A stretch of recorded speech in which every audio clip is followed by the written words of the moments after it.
Selamat datang di channel Yechen Ping Mania. Naga tak terkalahkan bab 7011 sampai bab 7012. Terima kasih kepada semuanya yang sudah like dan subscribe. Semoga selalu diberikan kesehatan dan kesuksesan. Pabrik besar itu tiba-tiba meledak menjadi kobaran api di depannya, terjun sepenuhnya ke lautan api.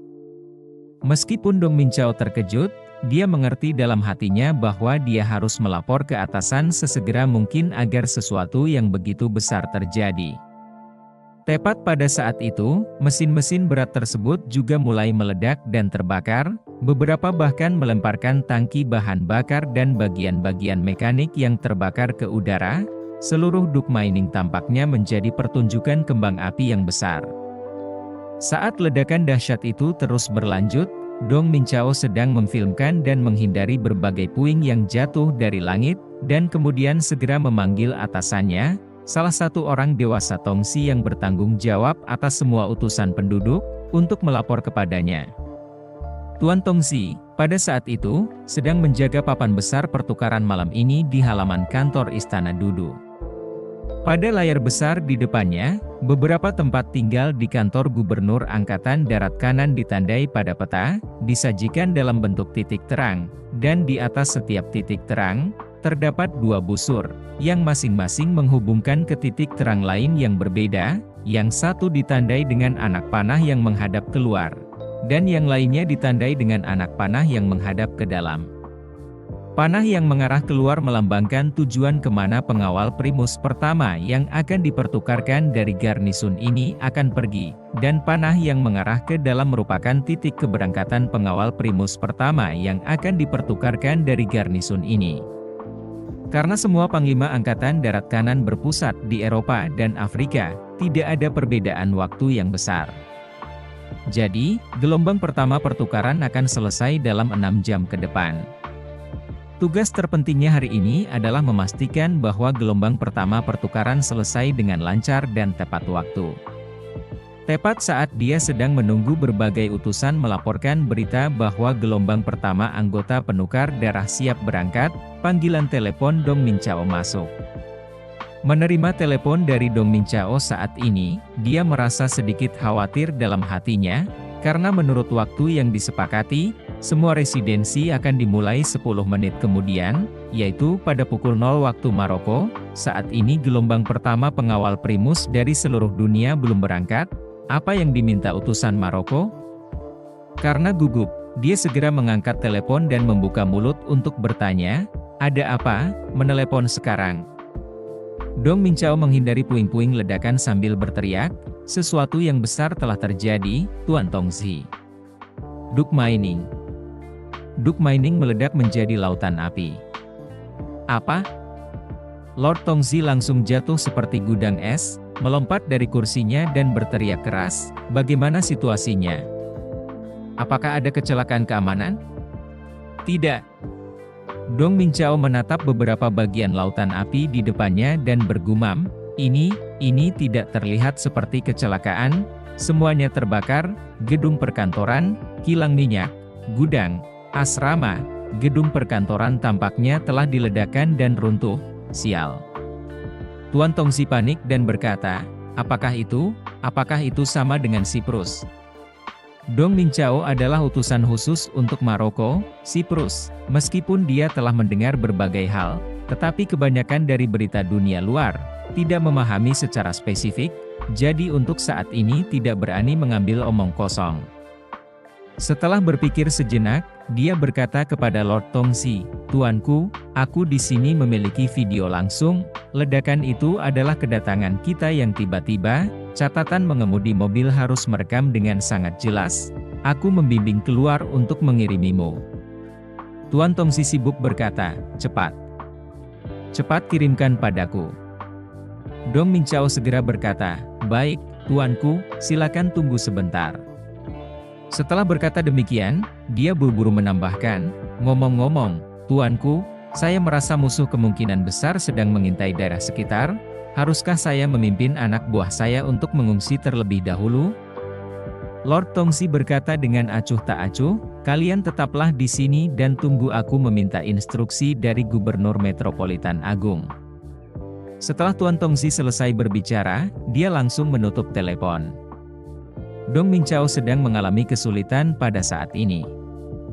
Dia mengetahui situasi Duk Mining dengan sangat baik, para pengawal Primus, prajurit yang tewas beserta kerabatnya, semuanya lebih dari 10.000 orang. Karena pihak lain dapat memusnahkan seluruh Duk Mining, jumlah orang yang dia bawa tidak cukup untuk dilihat, dan sekarang dia sudah pasti terekspos. Jika dia masih diizinkan menunggu di sini, apa bedanya dengan menunggu kematian?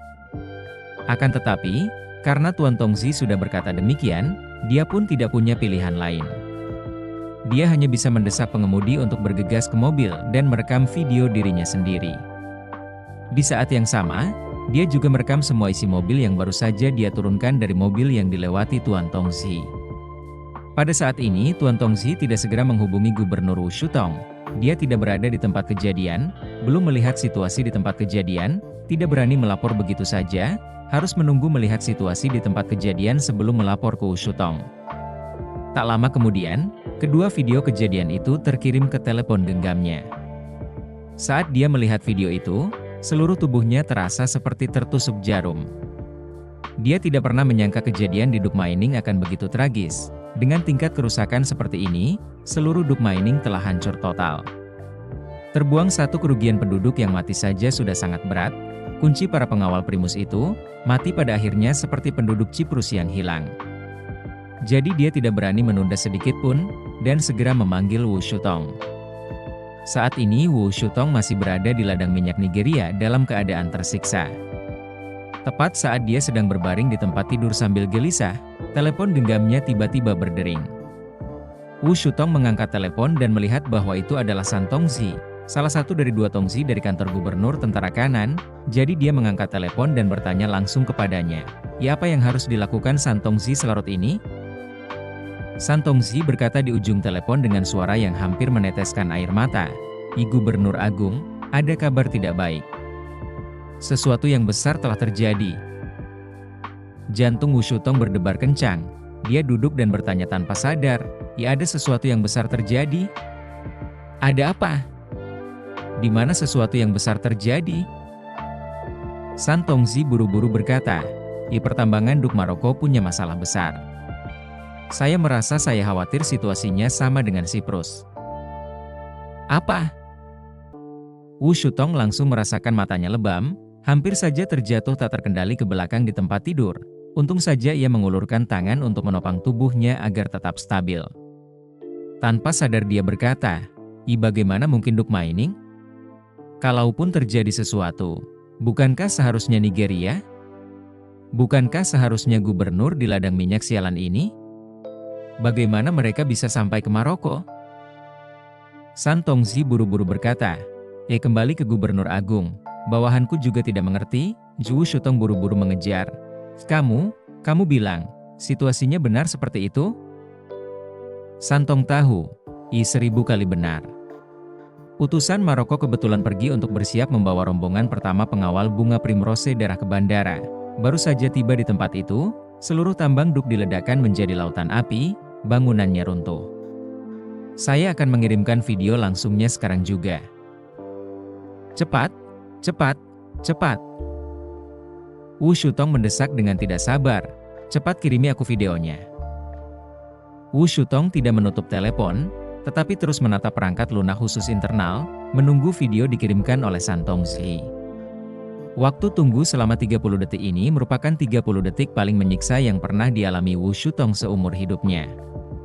Videonya muncul, dia mengkliknya, dan merasakan semburan api di perutnya yang melesat kencang ke langit. Penambangan Duk dalam video itu telah menjadi api penyucian, dia merasa ngeri dalam hatinya, bergumam. Ini adalah akhir dari orang misterius itu pasti telah melihat melalui pikiran Tuan Inggris, tahu bahwa Tuan Inggris memiliki penyergapan di sini, jadi tidak datang ke Nigeria sama sekali.